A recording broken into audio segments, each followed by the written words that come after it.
Working the shift at my work from 1 a.m. to 12 p.m., 5 p.m. was one of the times where I had a nap. It was not the time I expected to get a call from my beloved daughter, Lainey. She lived with her mother, so I never really got to see or hear from her much, except for on holidays. Concerned on why I was getting a phone call from her, I picked up the phone. "Daddy, I'm stuck in a tree," she muttered.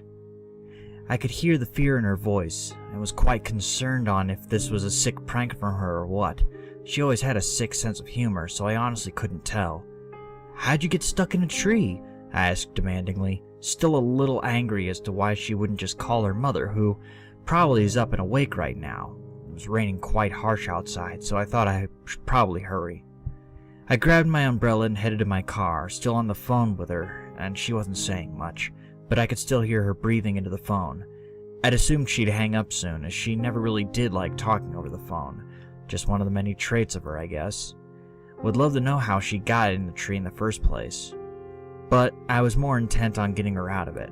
I asked her where the address was, where the tree was at, and I headed off. I wanted to get there as quick as possible. I didn't want my only daughter to be frightened and stuck in a tree. Then I started to think about the situation a bit more, since my initial paranoia of, oh, my daughter is in a tree and I need to save her, has worn off. Wait a minute, how am I going to get you down? She gave no response.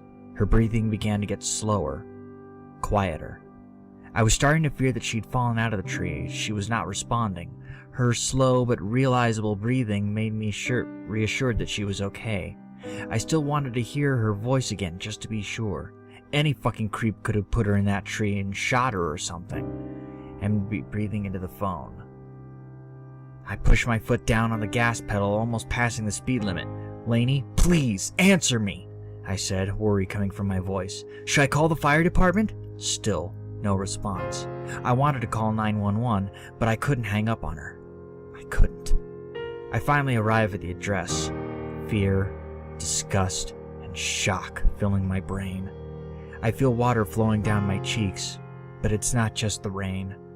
I saw my beloved daughter in casual wear, blood staining it. One end of a noose tied around her neck, and the other end around a large branch on the tree she was stuck in.